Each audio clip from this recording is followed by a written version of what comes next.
We are just a few days short of the 2024 college football playoff featuring Michigan and Washington. And my goodness, were we blessed with two of the best college football playoff semifinals that we have seen in recent memory. I am joined by friend of the show, Matt Grissom, betting analyst with NCAA Insiders. You can find him on Twitter, X, whatever you call it nowadays, at Grissom on X. He is widely known for his six pack of previews, has some great information on those. I think he actually just posted the college football playoff preview today. So make sure you check that out on Twitter or X. Again, always confuses me, but make sure to check him out there at Grissom on X. Some awesome stuff, some really good bets as well. Before we get going, Matt, how we doing, man? I can't complain. I wanted Michigan in the final. Here they are. I thought it would be against Texas ultimately, but I'll take Washington too. I think we're due for a very, very good national championship game. Unlike last year's TCU blunder where Yeah, Georgia just ran away with it, I think Michigan, their defense is going to be tested. This is definitely going to be the best quarterback that they've faced all season. So I cannot wait for this game to start. yeah. No, I am right there with you, and I've been subtly victory lapping. I usually try to be the bigger person a lot of the times, but man, I tell you what, there were some nasty people in my comments. I had both Michigan and Washington picking, and you would be shocked at the amount of Texas and Alabama fans that just came in with sheer entitlement, letting me know how bad I am at picking games, and so definitely been taking a wide victory lap this past week after getting both games right. So it's been fun. Super excited about this game, though. This one is going to be a whole nother beast in itself. Uh, gonna just get right into it. No wasted time. Washington enters this game after beating Texas in an absolute thriller. They really had a grasp on their game against Texas for most of the way. They let Texas get in there kind of late and almost gave it up there at the end, but thankfully they did not. They kind of inched one out in a dramatic fashion. Michigan, game of the year, in my opinion. I mean, they go to overtime in the Rose Bowl. It just doesn't get any better than that. They beat out Alabama. And truthfully, if you watch the game, I think they could have beat Alabama by more if they cleaned up a little bit of special teams mistakes and capitalized on stuff like kicking a field goal or, stuff like that. So, not going to get into any of the finer details. The game's over. We are where we're at. But I do want to highlight a few things from last week. One thing I mentioned, Washington, their biggest strength was faced against Texas's biggest weakness in their secondary. So Washington, Penix can absolutely carry this team, and this wide receiver core is healthy, and they can shred anybody. But I think Michigan is going to impose a little bit of a tougher matchup than what Texas had because Texas's biggest weakness was their secondary. Now, on the flip side, what we saw with Michigan, what I was really impressed by is they out physicaled one of the most physical teams in college football. So I think I think Washington's gonna have to be prepared in the trenches on both sides of the ball. But here's the kicker. Washington's offensive line, they're an award-winning unit. So I don't think Michigan is gonna really find the success in rushing the passer like they did last week against Alabama. Last week, they sacked Jalen Milroe 8 times and pressured him over 10 times. So this defensive line will certainly be a tougher test than what Texas was, but I don't think they will really give it up as much as Alabama did. People forget Yeah. Alabama actually graded as one of the worst passing offensive lines at the first half of the season. They cleaned it up later in the season, but first half of the season was ugly. So kind of a landscape right there, getting a feel for the game. Washington is plus 4.5 on the spread here. The over under is sitting at 55.5. And before we get into kind of the model projections and some of the numbers, I will say this is one of the wider ranges of predictions that I've seen from a lot of very respected people in the industry. So you're going to see a lot of different takes, a lot of different opinions, and there's going to be a wide variety of score predictions incoming. So, with that being said, let's get right into it. Matt, who do you have taking this game outright? Who do you have covering the spread? Do you have a pick on the total? Let me know what you got. Well, they say defense wins championships, so by that measure, I've got to go with Michigan. But I'm riding out a 20-1 Washington ticket, so I can actually root for either team to win here and be Mm-hmm. profitable, which is that's the goal at the beginning of the season or in season when you place these future bets. But uh, to be honest, I think Michigan, if they clean up their issues on special teams, I think they do blow out Alabama to a tune of maybe 2 touchdowns. I know the score was the score and them covering was not really indicative of how the game went. If you watch the game, I think Michigan pretty much handled Alabama, did what they wanted to. Now, hats off to Nick Saban. He's the GOAT for a reason. He made some halftime adjustments. They Mm-hmm. came out, had Jalen Milroe moving, not just standing back there in the pocket like a sitting duck, which is how, Michigan had success early on getting after him. Now, like you alluded to, it's going to be a tougher task. I feel like with Penix, he's about as mobile as Milroe, but that arm, man, I don't know if we've seen someone throw with that kind of touch, that accuracy. Yeah. I mean, you watch that game against Texas, and he's like dropping dimes Mm-hmm. nowhere else other than in Adunze's hands or in Polk's hands. Like these are NFL quarterback passes right now, and this kid's doing it and doing it at an elite level, and he keeps proving people wrong, me included. I've bet against Washington 3 or 4 times here in the Mm-hmm. last half of the season, and they just continue to get it done. So I don't know. I would be very, very leery about laying the points with Michigan. If you just really don't mind laying some juice, I would feel much more comfortable on the money line because I think Washington does hang with them neck and neck till the very end. And I made this game 4. Somebody had asked me on Twitter before the games had kicked off what I made it. My power ratings came to 4. I think it opened 3.5. If you got 3.5 on Michigan, congratulations. I think that's the best number you're going to see. Now that it's at 4 in the hook, I I would lean Washington, but like I said, I've got a couple of futures that I'll just let play out. I may make a bet closer to game time, but Mm-hmm. as of right now, I think Michigan on the money line or Washington plus 4.5 would be the bet. Yeah, yeah, and that seems like kind of the way to go here, and it might just be my wishful thinking as well, but I truly think that this game is going to end in like a field goal or an overtime at some capacity. Hopefully, we get like the triple overtime 2 point conversion thing that happens. That would be awesome in its own right, but I don't. I'm trying to will this into existence, but I truly do think this is has a very, very high likelihood of being a game that really just comes down to the final seconds. The waning moments of the game, just due to the nature of this game. We have one of college football's best defensive units and one of college football's best offensive units going neck and neck against each other. So, uh, you know, both of them have to give at some point. So, I fully expect that to happen. I do, you know, I will say, I mentioned this earlier in the show. First of all, Washington has been one of the harder teams in college football to project. And I can say that objectively because I think not only have I had the issue, but everybody else in the industry, including Vegas, has had a hard time projecting Washington football, the Washington football team as a whole. So, we look at like in the past, they were underdogs against Oregon by 8.5 points. They were underdogs against Texas, and they win and they win and they win. So it's like when we look at these projections, it's hard to trust them because we haven't really been able to trust them in the past. So I have from my model a pick even game just about at 28-28. It's right in line with the Vegas total, but not necessarily in line with what we see in the spread.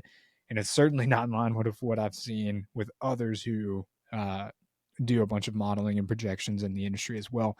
I've seen, and we were talking before the show, you said you have a buddy who modeled Michigan by, 3 possessions. So the variance in these projections are just astronomical. Something unlike that I've ever seen before. So kind of take it with a grain of salt. And again, Washington, they've defied the odds and they've beaten all my projections and certainly Vegas and everybody else. So I do love Washington coming into this game. I do love plus 4.5. I'm nervous about the matchup because we talk about Washington's offense coming in here and gonna find a lot of success, which I think that they will. But I think the thing is with Michigan, their offense is also very efficient in their own right. We look at them; they actually have the ninth best adjusted offensive success rate, sixth best in the passing game. They actually average more yards per attempt than Washington. So they don't do it a lot, but they're very efficient when they throw the ball. So Michigan is going to have every fighting chance to be able to keep up. And when you think about that, of course, Washington's biggest defensive hole is their rushing game, the ability to stop the run. And look at what Michigan does best. They run the football. So Yeah. it's kind of like a double whammy here.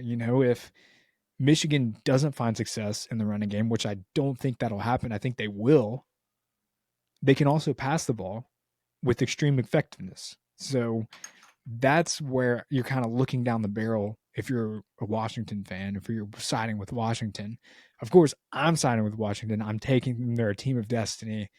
I'm also writing a ticket. I'm sitting at 16-1. You got 20-1. So a little jealous, but I'll take what I can get at this point.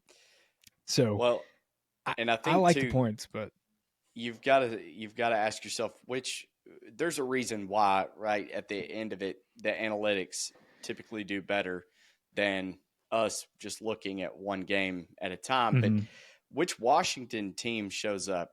They win by 2 against Oregon State. They win by 7 against or 8 against Arizona State. A field mm-hmm, goal versus Washington State. I mean, they've played in some very close games, and they're not blowing people out. I think it's kind of similar to the TCU team last year. You mm-hmm, had a quarterback that was playing at a very high level. They were winning close games, but they were still winning. And the defense, not that great, but the offense, it was just awesome. Now, I don't think this Michigan team is Georgia of last year, and I don't think Washington is necessarily TCU. But mm-hmm, I could make a case as far as the analytics go, like Jason having a 20-point differential on Michigan. I mean, if they can figure out how to slow down Penix, I mean his worst game this year was in that Oregon State game where he had 162 yards. It was mm-hmm, 22-20.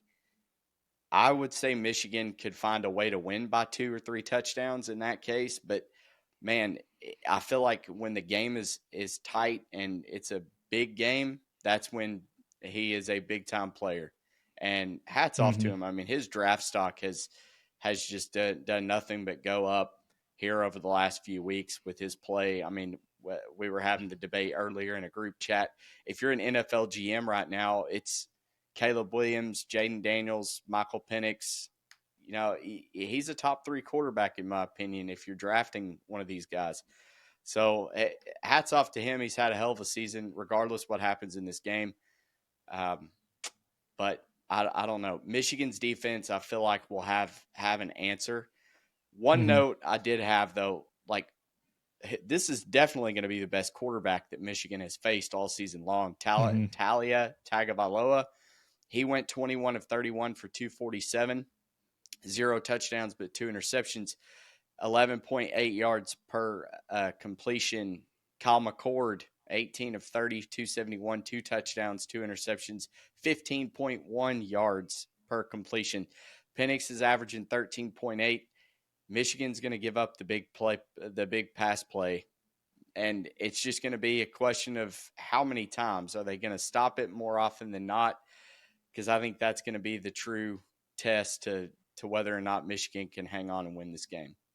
Mm-hmm. 100%. And again, harping on what you said, this will be the best quarterback that they face. And I think it also begs the attention that, I mentioned this before Washington played Texas. Their entire team is finally healthy. They had that month off, and I think that worked magic for this Washington team because the receiving core was beat up. Michael Penix was beat up. There was something shady going on with him. It almost felt like, even after a win against the Oregon State team, we saw him, leave the field on a medical cart with the towel over his head. So lots of weird things going on, but this team, they're healthy. They had the break to get right. They have all the momentum in the world heading into this game. I certainly think they'll be able to pose an issue to this Michigan defense. I think Michigan defense will, like you said, they will have more of an answer than what Texas had.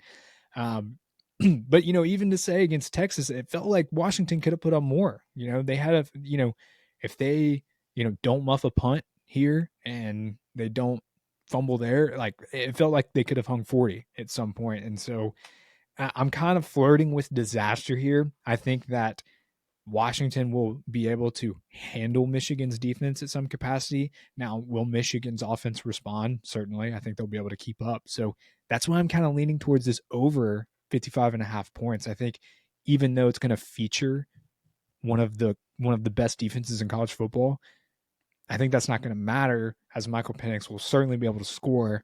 And I think Michigan is going to have to track with that. So I kind of like playing over 55 and a half here.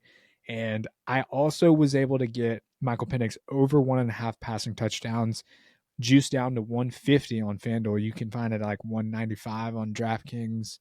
And I think it was points bet or something like that. But I got it at 150 on FanDuel. I just think there's no way that doesn't happen on a stage like this, in a game like this, where Dylan Johnson, I think he's going to play, but he got hurt last week in the final drive against Texas. So they won't have their star running back at full health. So it's going to have to be on the arm of Michael Penix. I think that I thought that was a good one that I snagged just in the right time. So um, but yeah, I love Washington here. I'm not, I've flirted with disaster before, taking their money line in a couple previous games. Luckily, it paid off. I'm not really gonna risk it here because I do think it's very possible where Michigan or Washington covers, but Michigan wins outright just due to the nature of this game. And of course, being on the big stage, it feels like it's gonna come down to a final field goal or something like that. So, or a 2 point conversion, whatever it may be. But you got any other best bets up your sleeve? Are you playing a play on the total, some player props here and there? What you got? I don't. I kind of lean first half under or first half over. Uh, Mm-hmm. Washington, Kalen DeBoer is a very good coach, and I think one of Mm-hmm. the biggest things he's going to emphasize in this game is they want to punch Michigan in the mouth early. They're going to have a lot of scripted drives. They're going to look at film, see what Milrow did well, see what Kyle McCord did well against them. They've got the big play receivers that Ohio State has. So I feel like they could scheme up at least 2 touchdowns in the first half. They scored 21 against Texas. They allowed 21. They scored 20 against Oregon the conference championship before that. And then Michigan, if they don't muff that punt, if they do a couple things in that first half, you really expected them to have a little bit bigger of a lead than a 3 point lead. They still mustered up 13 points against a pretty salty Alabama defense. So I think both teams are going to score at least a touchdown each quarter. So that's going to put it at 28. I think it's at Mm-hmm. 27 and a half. It's a tight spread from what my numbers say. I mean, we're at 54 and a half, I think, on the projections. So the best way, in my opinion, to attack that would be a first quarter or a first half over, as Mm-hmm. long as you can get it over that 27 in the hook. Yeah. Outside of that, I think this may be a game that you want to end game. I think the line volatility is going to move pretty quickly. If you watched in that Alabama Michigan game, I think Michigan got as high as +6, +5.5, something like that in game. Mm-hmm. These are going to be tight games, and the same could have been said for Washington, Texas. I mean, Texas was getting dominated, yet the scoreboard said something otherwise, and you could have in-game Washington numerous times at a better number. And I mean, in my opinion, I know that's a cop out to say just in game bet it, but if you watch and you watch how these games are going, most of the first quarter is scripted anyway. So Hmm. throw that out and then re-handicap it from the second quarter on and find an angle that is beneficial to the side that you think this game lands on. And more times than not, I feel like your initial number, if say you like Michigan minus 4.5, wait till Washington gets the ball first, goes and scores, and this is a pick 'em. Like Hmm. if you are that sure that Michigan, regardless what's going to happen in the first quarter, if you think Michigan's the better team and you don't want to lay the 4.5, you don't want to lay the minus 175, whatever it is, money line, just wait because Washington's going to put up points. And the minute they Yeah. put up points, everybody's going to go, oh no, okay, maybe Michigan's defense wasn't ready. But Yeah. guess what? Harbaugh is a pretty damn good coach too. As quirky as he is, as much as he says JJ McCarthy is the best Michigan quarterback ever, when Tom Brady went there, Yeah. he's a goofball, but he's going to figure it out at halftime and make adjustments to have his team win. So just pump the brakes on anything. You don't have to bet it pre flop. The money all cash is the same. Just wait till you get that number you like and fire away. Yeah. That's a great point. I always, forget to do that. I feel like sometimes I get so locked into the game itself. I'm like, damn it, I should have gone back and done this. I had a buddy who texted me one of his slips when Michigan went down 7 after Alabama kicked the field goal. And he's like, I just nuked Michigan's money line here. And, I'm like, what am I doing? Why didn't I do that? So Yeah. I need to remind myself to go back and do that. But yeah, that's a great point. Kalen DeBoer, one of the most aggressive coaches we've seen in college football, and certainly he won the best coach award for a reason. So he's certainly going to come ready with a script in hand to start off the game too. It's going to be nothing short of electric. Jim Harbaugh outcoached Nick Saban last week too. Kudos to him. Like he deserves a lot of credit as well. Made plenty of in-game adjustments as well. Um, so I'm really looking forward to this game. I do have another set of player props that I did take. I don't know if you'll be able to get it now. Romo Dunze over 89 reception yards, minus 115 on DraftKings. I think it's all the way up to 95 now. But Golly. if you can still find it there, that I thought that was a good one. I think he has to get there in a game like this, especially when Dylan Johnson is hurt. They're not going to be able to lean into the run game as much as they'd like. And then Donovan Edwards over 25.5 rushing yards. He was a non-factor last week. And I know that a lot of people are like, what? Why? Blake Corum's going to be the guy. I think that Donovan Edwards is going to spell Blake Corum a little bit more than he did last week. And we know Washington is going to, they're a bend don't break, but they will certainly bend in the running game. I think Donovan Edwards can capitalize on that when he comes in for Blake Corum and spells him. I think 25 yards is a little bit disrespectful to a guy who's more of a 1B rather than a 2 guy. So definitely like that line there. But looking forward to this game. This one is going to be awesome in its own right. And I need to write down live bet this game so I don't forget next time. But Matt, appreciate you joining us. Love having you on here. Love the wisdom that you bring. Sad to see the college football season go, but man, it's going to be awesome next year when we have the 12-team format. Oh, absolutely. I always love coming on. I appreciate all the work you do.